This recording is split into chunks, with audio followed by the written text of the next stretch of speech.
Assalamualaikum teman-teman. Di video kali ini kita akan membahas mengenai konsep pembelajaran bersama kelompok 3 MP5B yang beranggotakan Abdul Malik Ramadan, Syifa Aulia, Siti Aen, Muhammad Rohim, Siti Maisaroh, dan Sekar Mutiara Pradista. Yuk kita simak bareng-bareng. Materi pertama, pengertian dan jenis pembelajaran yang akan disampaikan oleh Siti Aen dan Abdul Malik Ramadan. Pengertian pembelajaran. Kata pembelajaran adalah terjemahan dari instruction yang banyak dipakai dalam dunia pendidikan di Amerika Serikat. Istilah ini banyak dipengaruhi oleh aliran psikologi holistik yang menempatkan peserta didik sebagai sumber dari kegiatan. Nah, selain itu, istilah pembelajaran juga dipengaruhi oleh perkembangan teknologi yang diasumsikan dapat mempermudah peserta didik mempelajari segala sesuatu lewat berbagai macam media seperti bahan-bahan cetak, program televisi, gambar, audio, dan sebagainya. Sehingga semua itu mendorong terjadinya perubahan peranan guru dalam mengelola proses belajar mengajar.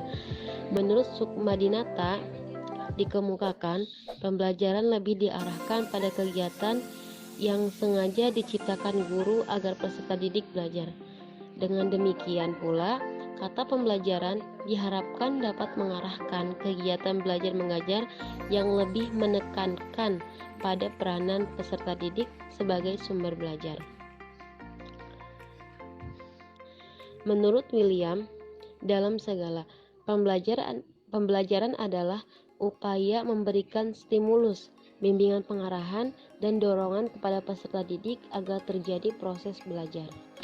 Dari pengertian di atas, sudah jelas bahwa pembelajaran merupakan suatu proses komunikasi secara transaksional yang di dalamnya ada sifat timbal balik antara peserta didik dengan guru, peserta didik dengan peserta didik, atau peserta didik dengan sumber belajar lainnya pada suatu lingkungan belajar tertentu untuk mencapai tujuan tertentu.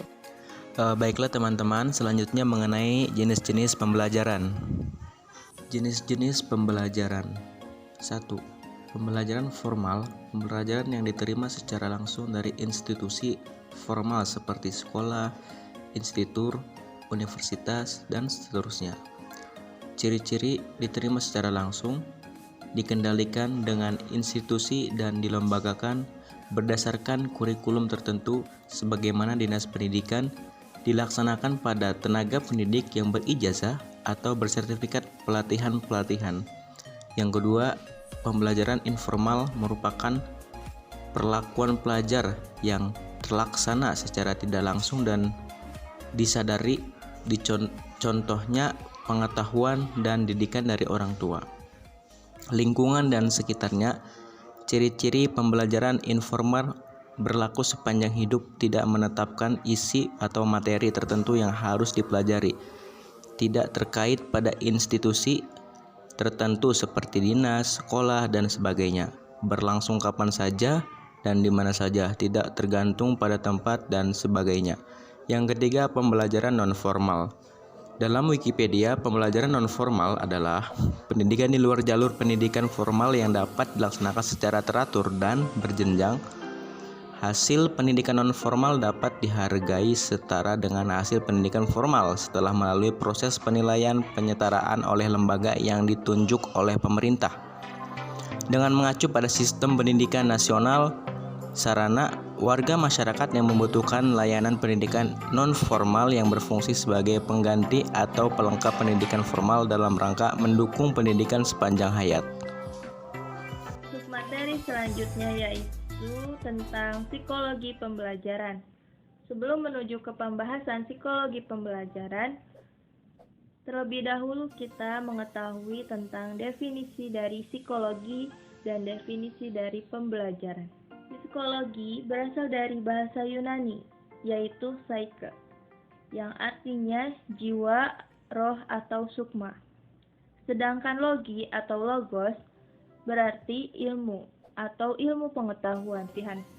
Pendapat lainnya Ada dari Winkel menyatakan, sebagai semua aktivitas mental atau psikis yang berlangsung dalam interaksi aktif dalam lingkungan, yang menghasilkan perubahan-perubahan dalam pengelolaan pemahaman. Dapat kita simpulkan, psikologi pembelajaran adalah ilmu yang mempelajari semua tingkah laku manusia yang berhubungan dengan hal-hal pembelajaran atau ilmu pengetahuan yang berusaha mempelajari, menganalisis prinsip-prinsip perilaku manusia dalam proses belajar dan pembelajaran. Ruang lingkup psikologi pembelajaran. Dalam psikologi pembelajaran membahas tentang tingkah laku pendidik yang berkaitan dengan dunia pembelajaran, serta tingkah laku peserta didik saat mengikuti kegiatan belajar di kelas. Ada beberapa poin mengenai ruang lingkup psikologi menurut Guth and Bruppi pada tahun 1997. Di antaranya, A. Hubungan antara psikologi dengan guru. B. Manajemen kelas. C. Mengurai masalah belajar. D. Pertumbuhan dan perkembangan dalam pendidikan. E. Motivasi, pengertian, teori dan aplikasinya dalam pendidikan. F. Evaluasi dalam belajar. Adapun ruang lingkup psikologi pembelajaran menurut Sumadi Suryabrata, poin-poinnya sebagai berikut. A. Pengetahuan tentang psikologi pendidikan. B. Pembawaan. C. Lingkungan fisik dan psikologis. D. Pengembangan siswa. E. Proses-proses tingkah laku. Tujuan dan peranan psikologi pembelajaran. Poin pertama mengenai tujuan psikologi pembelajaran.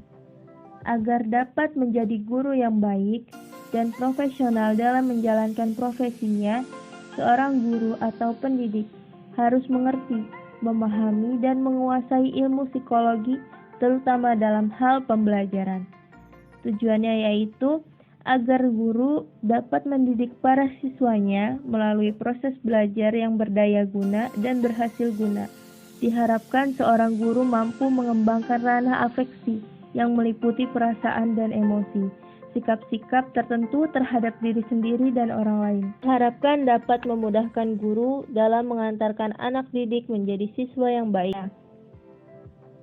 Memberikan bimbingan dan konseling, memilih strategi atau metode pembelajaran yang sesuai, menciptakan situasi pembelajaran yang pengajaran yang kondusif, edukatif dan efektif, memfasilitasi dan memotivasi belajar peserta didik menjadi tugas guru untuk dapat menjembatani apa yang dimiliki peserta didiknya.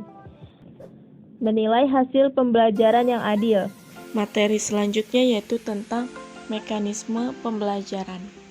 Pembelajaran hakikatnya merupakan proses interaksi antar peserta didik dengan lingkungannya, sehingga terjadi perubahan kemampuan dan nilai perilaku individu ke arah yang lebih baik. Ada 3 kegiatan penting yang harus dilakukan oleh seorang guru dalam mekanisme pembelajaran, yaitu yang pertama, perencanaan pendidikan. Menurut Sagala, perencanaan adalah proses penetapan dan pemanfaatan sumber daya secara terpadu yang diharapkan dapat menunjang kegiatan dan upaya yang dilaksanakan secara efisien dan efektif dalam mencapai tujuan. Yang kedua, ada pelaksanaan pembelajaran.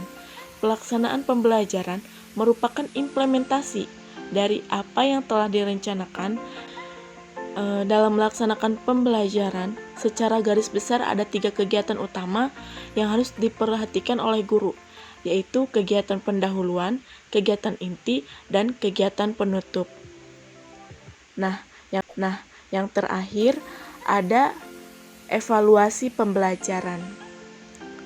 Untuk mengetahui bahwa suatu program yang telah dilaksanakan sesuai target atau tujuan yang diharapkan, maka perlu dilakukan proses evaluasi. Evaluasi atau penilaian merupakan hal yang sangat penting untuk dilakukan agar diketahui seberapa jauh tercapainya tujuan yang telah ditetapkan. Begitu juga halnya berlaku dalam kegiatan pembelajaran yang sedang berlangsung. Evaluasi pembelajaran adalah evaluasi terhadap proses belajar mengajar, dan secara sistematik evaluasi ini diarahkan pada komponen-komponen sistem pembelajaran yang mencangkup komponen input, yakni perilaku awal peserta didik.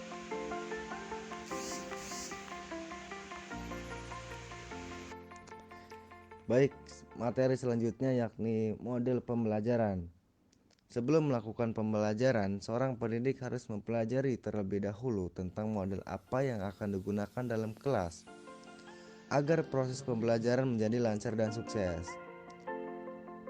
Model-model pembelajaran dikembangkan utamanya beranjak dari adanya perbedaan berkaitan dengan berbagai karakteristik siswa. Karena siswa memiliki berbagai karakteristik kepribadian, kebiasaan-kebiasaan, modalitas belajar yang bervariasi antara individu satu dengan lain. Maka model pembelajaran guru juga harus layaknya tidak terpaku pada model tertentu, akan tetapi harus bervariasi. Beberapa hal yang harus dipertimbangkan guru sebagai pendidik dalam memilih model pembelajaran. Hal yang pertama harus dipertimbangkan yakni tujuan pembelajaran yang hendak dicapai. Yang kedua, hal-hal yang berhubungan dengan bahan atau materi pembelajaran. Yang ketiga, karakteristik umum peserta didik. Dan yang keempat, hal-hal lain yang bersifat non-teknis. Ada beberapa model lain yang umum digunakan dalam proses pembelajaran. Yang pertama, model pembelajaran terpadu. Model ini memiliki ciri student-centered learning, direct experience, fleksibel, dan hasil pembelajarannya dapat berkembang sesuai dengan minat dan kebutuhan siswa. Yang kedua, model pembelajaran kelas rangkap. Model ini menekankan pada dua hal, yaitu bentuk kelas digabungkan secara terintegrasi dan pembelajaran terpusat pada siswa sehingga guru tidak perlu berlari di antara dua ruang kelas. Yang ketiga, model pembelajaran inquiry. Model pembelajaran ini merupakan rangkaian kegiatan pembelajaran yang menekankan pada proses berpikir secara kritis dan analitis untuk mencari dan menemukan sendiri jawaban suatu masalah yang dipertanyakan oleh siswa. Yang keempat, model pembelajaran PAIKEM. Menurut Tarmizi, PAIKEM merupakan singkatan dari pembelajaran yang aktif, inovatif, efektif, kreatif, dan menyenangkan. Model pembelajaran yang kelima yaitu model contextual teaching learning. Model ini merupakan konsep belajar yang membantu guru untuk mengaitkan antara materi yang dipelajari dengan situasi dan kondisi pada dunia nyata, sehingga mendorong siswa untuk membuat hubungan antara pengetahuan dengan penerapannya dalam kehidupan. Yang keenam, model pembelajaran kooperatif. Model pembelajaran ini menggunakan sistem pengelompokan atau tim kecil untuk mencapai tujuan pembelajaran yang telah dirumuskan. Dan yang ketujuh, model pembelajaran kuantum. Model pembelajaran ini memusatkan pada interaksi yang bermutu dan bermakna, bukan sekadar hanya transaksi makna. Proses pembelajaran ini dipandang sebagai pencipta interaksi-interaksi bermutu dan bermakna, yang dapat mengubah energi kemampuan berpikir dan bakat alamiah pembelajaran dari peserta didik menjadi cahaya-cahaya yang bermanfaat untuk keberhasilan peserta didik itu sendiri. Selanjutnya, yang ke-8, model pembelajaran jigsaw. Teman-teman pasti sering mendengar atau sering membaca model pembelajaran ini pada RPS ketika kita kontrak kuliah, bukan?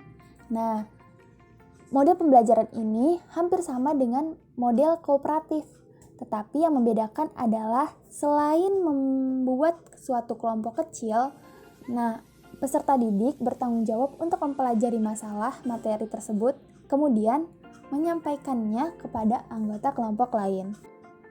Dari beberapa model pembelajaran yang telah disebutkan, pada dasarnya masih banyak lagi model pembelajaran lainnya seperti model pembelajaran ceramah, example non-example, portofolio, karya wisata, dan lain sebagainya.